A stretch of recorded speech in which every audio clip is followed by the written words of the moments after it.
കിസാൻ വാണിയുടെ പുതിയൊരു വീഡിയോയിലേക്ക് നിങ്ങൾക്കാർക്കും ഹൃദ്യമായ സ്വാഗതം.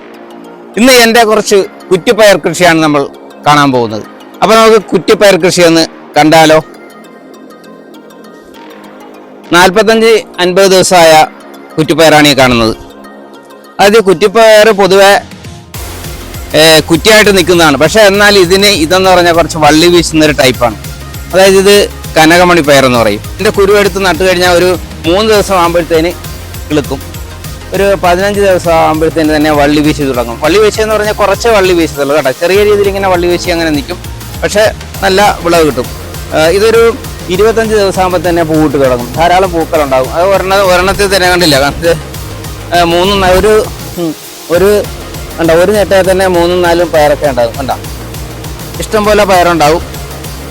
എന്നാലും നമുക്കൊരു 45-50 ദിവസം ആകുമ്പോൾ തന്നെ വിളവെടുക്കാൻ സാധിക്കും.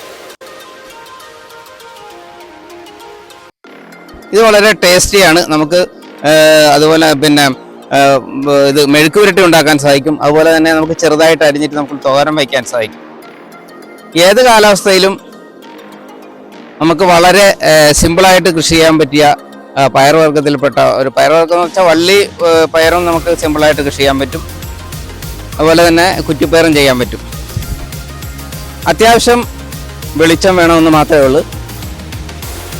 നല്ല രീതിയിൽ നമുക്ക് വിളവ് തരുന്ന ഒരു കൃഷിയാണ് കുറ്റിപ്പയർ.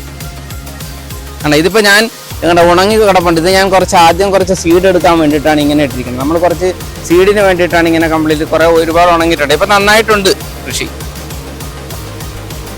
എന്താ മറ്റുള്ള പയറിനേക്കാളും ഒക്കെ വളരെ ടേസ്റ്റിലിയാണ്. ഉണ്ട് അതെ, ഒരു ഞെട്ടിൽ തന്നെ വേണ്ട 3-4 ഒക്കെയാണ് ഒരു ഞെട്ടിൽ. അപ്പോൾ ധാരാളം വിളവ് കിട്ടും. സിമ്പിളായിട്ട് നമുക്ക് കൃഷി ചെയ്യാൻ പറ്റും. അതുപോലെ തന്നെ വലുതായിട്ടൊന്നും വളപ്രയോഗത്തിൻ്റെ ആവശ്യം വരുന്നില്ല. നമ്മളിപ്പോൾ സാധാരണ പുരയിടത്തിലെ കൊണ്ട് അവിടെ ഇവിടെയൊക്കെ പിന്നെ പയറിങ്ങനെ ഇട്ട് കഴിഞ്ഞാലുണ്ടല്ലോ, അവിടെ കിടന്ന് കിളുത്ത് പെട്ടുപെട്ടെന്ന് നമുക്ക് വിളവ് തരും. നമുക്ക് ഇത് പിന്നെ കുറേശ്ശൊക്കെ ഇങ്ങനെ നമ്മൾ എവിടെയെങ്കിലുമൊക്കെ ഓരോന്ന് കുത്തിക്കഴിഞ്ഞാലുണ്ടല്ലോ, നമുക്ക് മിക്കവാറും ദിവസങ്ങളിൽ ആഴ്ച ഒരു 3-4 ദിവസങ്ങളിലൊക്കെ ആണെങ്കിൽ നമുക്കിതിൻ്റെ പയറെടുത്ത് നമുക്ക് കറി വയ്ക്കാൻ പിന്നെ അതുപോലെ തന്നെ മെഴുക്ക് പുരട്ടാനൊക്കെ പറ്റും. നമ്മളിപ്പോൾ ഇവിടെ കൃഷി ചെയ്തിരിക്കണം എന്ന് പറഞ്ഞാൽ ഹൈടെക് ഫാമിംഗ് ആണ് നമ്മൾ ചെയ്തിരിക്കുന്നത്. അതിപ്പോൾ നമുക്ക് ഓപ്പൺ ആയിട്ടും ചെയ്യാൻ പറ്റും, നമുക്ക് ഗ്രോ ബാഗിലും ചെയ്യാൻ പറ്റും. ഇപ്പോൾ ഗ്രോ ബാഗിലാണെങ്കിൽ അത്ര വലിപ്പമുള്ള ഗ്രോ ബാഗിൻ്റെ ഒന്നും ആവശ്യം വരുന്നില്ല. ചെറിയ ഗ്രോ ബാഗ്, അതായത് 20 സൈസ് ഉണ്ടല്ലോ, ആ സൈസ് ഗ്രോ ബാഗ് ആണെങ്കിൽ അതിൽ ചെയ്താൽ മതി. കാരണം മറ്റുള്ള കൃഷിയെ പോലുള്ള ഇപ്പോൾ വള്ളിപ്പയറിന് അത്രയും വളത്തിൻ്റെ ആവശ്യം വരുന്നില്ല. ചെറുതായിട്ട് തന്നെ ഗ്രോ ബാഗിൽ നമ്മൾ താഴെ ഭാഗത്ത് കരികിലായിട്ട് നിറച്ചിട്ട് അതിന് കരികില കുറച്ചിടുക. അതിൻ്റെ പുറത്ത് നമ്മൾ പിന്നെ പോട്ടി മിക്സർ തയ്യാറാക്കിയ പോട്ടി മിക്സർ ഇട്ട് കൊടുത്തിട്ട് നമ്മൾ ഏറ്റവും ഒരു 3-2 ഭാഗം ആയി കഴിയുമ്പോൾ കുറച്ച് നമ്മൾ എന്തെങ്കിലും കമ്പോസ്റ്റുകളോ പിന്നെ ജൈവവളങ്ങൾ എന്തൊക്കെ ഉപയോഗിച്ച് കഴിഞ്ഞാൽ നമുക്ക് അതിനകത്ത് ഈ വിത്ത് പാകാവുന്നതാണ്. ഇത് കണ്ട ഇത് ഒരെണ്ണം തന്നെ ഒരു 20 സെൻറ്റിമീറ്റർ നീളം വരുന്നുണ്ട്. 20 സെൻറ്റിമീറ്റർ എന്നുള്ള ഒരു 16-17 മണിയൊക്കെ വരും. കണ്ട ഇത് കേടൊന്നും അങ്ങനെ വരുന്നില്ല. അത്യാവശ്യം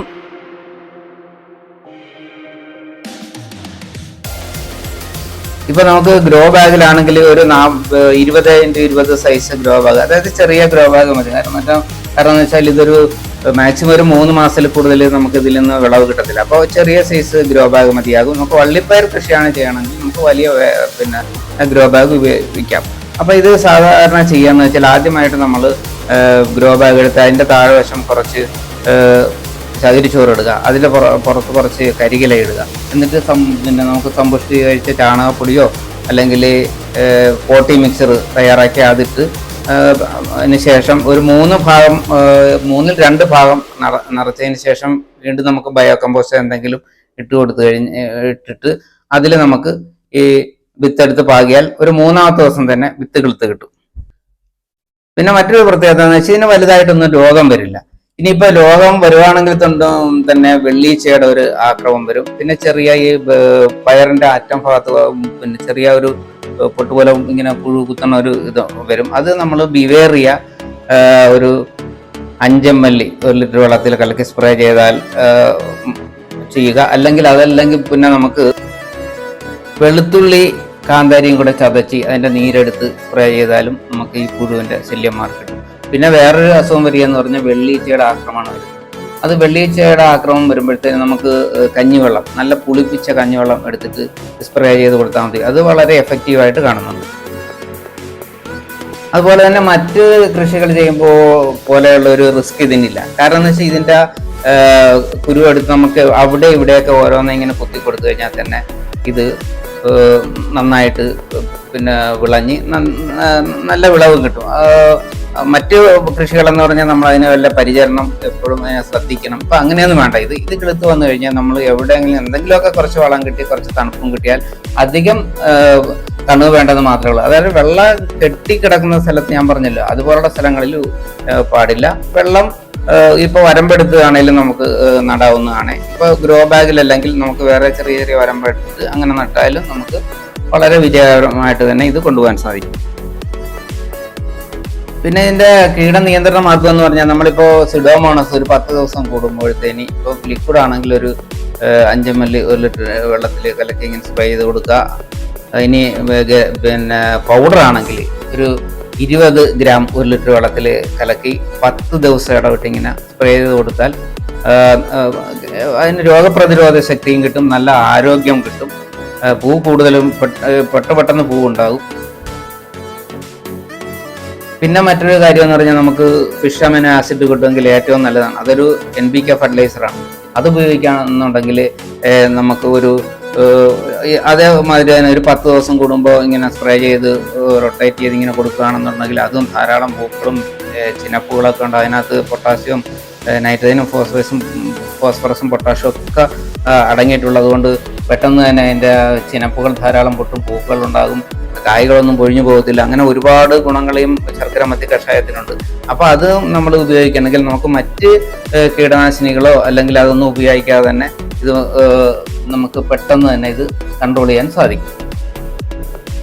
പിന്നെ മറ്റൊരു രോഗം എന്ന് പറയുന്നത് മുഞ്ഞയുടെ ആക്രമണം. മുഞ്ഞയുടെ ആക്രമണത്തിന് നല്ലൊരു പ്രതിവിധിയുണ്ട്. നമ്മുടെ ചുവന്ന ഉറുമ്പുണ്ടല്ലോ, ആ ഉറുമ്പ് ഏതെങ്കിലും മരത്തിൽ നിന്ന് അതിൻ്റെ കൂടോട് കൂടി എടുത്ത് തന്നിട്ട് കഴിഞ്ഞാൽ മുഞ്ഞേനെ കംപ്ലീറ്റ് നശിപ്പിക്കും.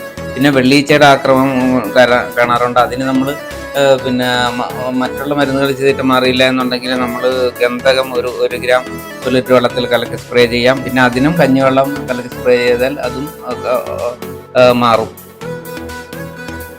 പിന്നെ നമുക്ക് വള്ളി വീശിയതിന് ശേഷം നമുക്ക് പിന്നെ 2ാം വളം ചെയ്യാവുന്നതാണ്. അത് ഏതെങ്കിലും ജൈവവളം ഏതെങ്കിലും ഒന്നെങ്കിൽ കപ്പലണ്ടി പിണ്ണാക്ക് പുളിപ്പിച്ചതോ അതല്ലെങ്കിൽ ചാണക സ്ലറി രൂപത്തിൽ അതൊഴിച്ചു കൊടുക്കാം. സുഹൃത്തുക്കളെ, ഈ വീഡിയോ ഇഷ്ടമായെങ്കിൽ തീർച്ചയായും നിങ്ങൾ ലൈക്കും ഷെയറും കമന്റും ചെയ്യാൻ മറക്കരുത്. മറ്റൊരു വ്യത്യസ്തവും വിജ്ഞാനപ്രദവുമായ വീഡിയോയുമായി നമുക്ക് വീണ്ടും കാണാം. നന്ദി, നമസ്കാരം.